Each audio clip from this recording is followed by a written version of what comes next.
Now, CBS 21 Sports. Anthony D'Agostino here for your daily dose of sports. The Penn State Nittany Lions will be heading to Orlando to ring in the new year, playing in the Citrus Bowl. Their opponent out of the SEC is the University of Kentucky Wildcats.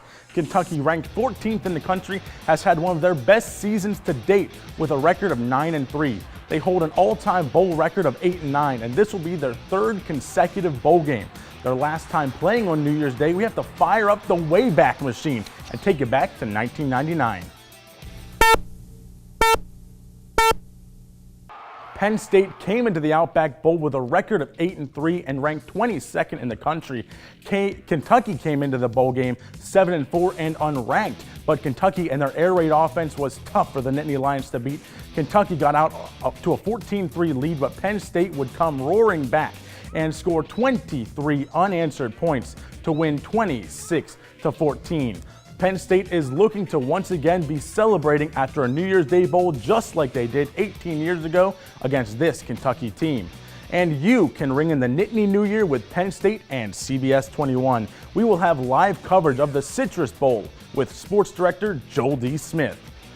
To the frozen pond now, the Washington Capitals looking to add some insurance in the Metro Division over the Blue Jackets today with a win over the Ottawa Senators. Very early in the first period, the Caps threatening Jonas Siegenthaler gets a pass and wrists one towards the net, and it is deflected in by Brett Connolly. Capitals up 1-0. To the second period now, the Caps up 2-0. Ottawa trying to clear the zone, and former Hershey Bear Jacob Vrana steals it, dekes and scores. Top shelf, Caps up 3-0.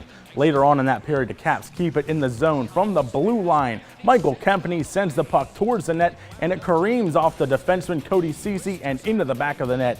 Caps shut out the Sens, and Phoenix Copley gets his first NHL shutout with the score 4-0.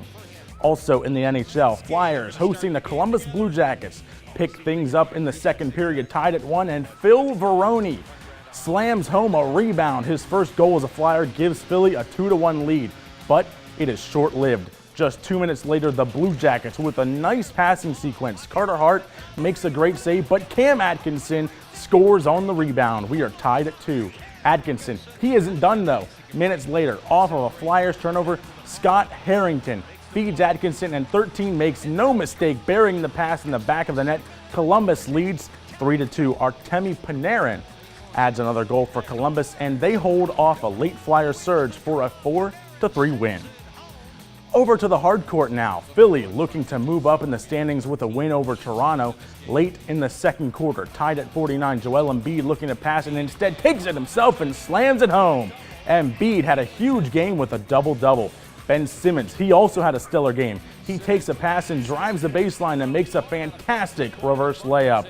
He also gets a double-double, and the Sixers take down the #1 team in the East 126-101.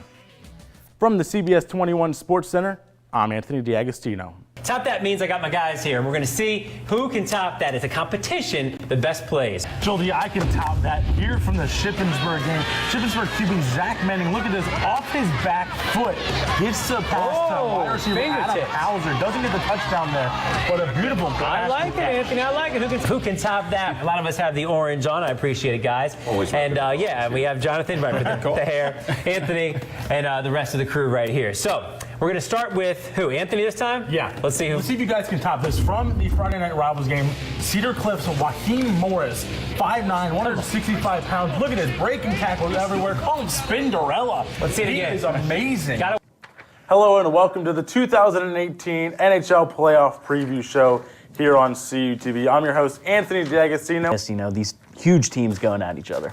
Well, New Jersey, during winter break, they actually were the #1 team in the NHL for a while, and then they fell off a little bit. The Capitals actually beat them to take the #1 spot, and then they lost a few times. Braden Holtby hit a slump, and then Nashville just came in and took the President's Trophy away, but we all know what happens when you win the President's Trophy. Hello and welcome to this week's live edition of High School Roundup here on CUTV. I'm your host, Anthony D'Agostino, and alongside me, as always, is Danny Beck and Stephen Ruffin. Guys, we had a great week of football. We were live on PCN for Bell Vernon and Trinity, and it was a great experience. Danny, you and I were on the call, And it's something that we're very proud of here at CUTV, being able to be on PCN. The Tri-County South scoreboard, the single A here in the Whippeal, California, taking on Carmichael's.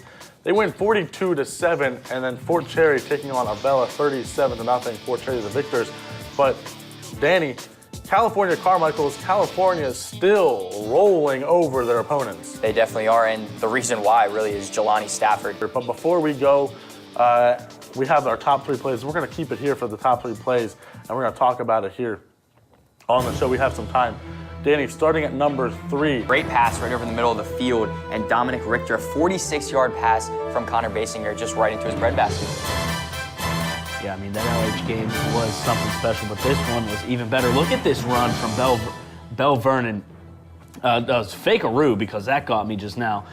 Just going across the field, going every which way, finally beating Trinity's defense. Bell Vernon, a very impressive performance. That was a big run by Larry Calloway on that one.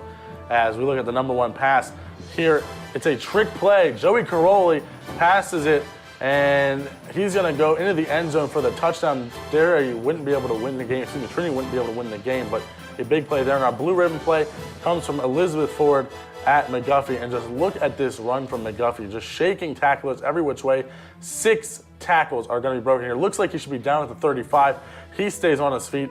He has 2 men to beat here, one behind him and one in front of him. And he just takes his way into the end zone. As those were our top 3 plays. First quarter, Bearcats with the ball. Sean Bernstein airing things out, but he hits Adam Hauser, our guy, in stride. And remember, he's usually a running back, so he knows what to do with it. Gets away from one man, directing traffic, going up the right side, still on his feet. He would get all the way into the red zone, and then he knows what to do with it there. Punches it in. This game played in Chambersburg tonight because of that mess in Shippensburg.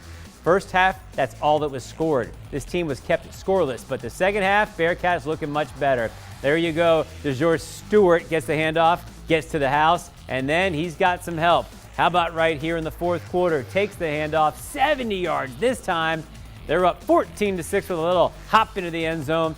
They would add one more for good measure. The big comeback all the way back, 24-6, the farthest they've ever made it in the playoffs. Coach, how did it feel? Fantastic. I mean, it's an unbelievable thing for our city, for our school, for all of our kids. It's the most wins in school history dating back to 1890. It's a great football team. They're physical, and our kids found a way to come out tonight and match that physicality. I'm so thrilled for them. Let's get to it. In the first quarter, Donegal would score first, but then on the next drive for Lancaster Catholic, here's Jeffrey Harley looking to cap it off with a 23-yard touchdown run. He gets all the way in. We're tied at 7. Later in the first, Lancaster Catholic's Galvin Sullivan dropping back to pass, gets it over there to Luke Miller, and then he's going to find pay dirt. Crusader is on top. They missed the extra point, so in the second quarter is Donegal driving.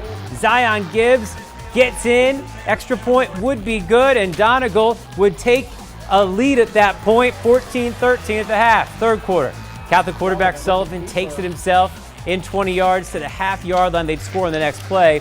But then they missed a 2-point conversion. Donegal trying to make something happen late. They can't do it. So Lancaster Catholic hangs on for the win. Your final score in this one is 22-14.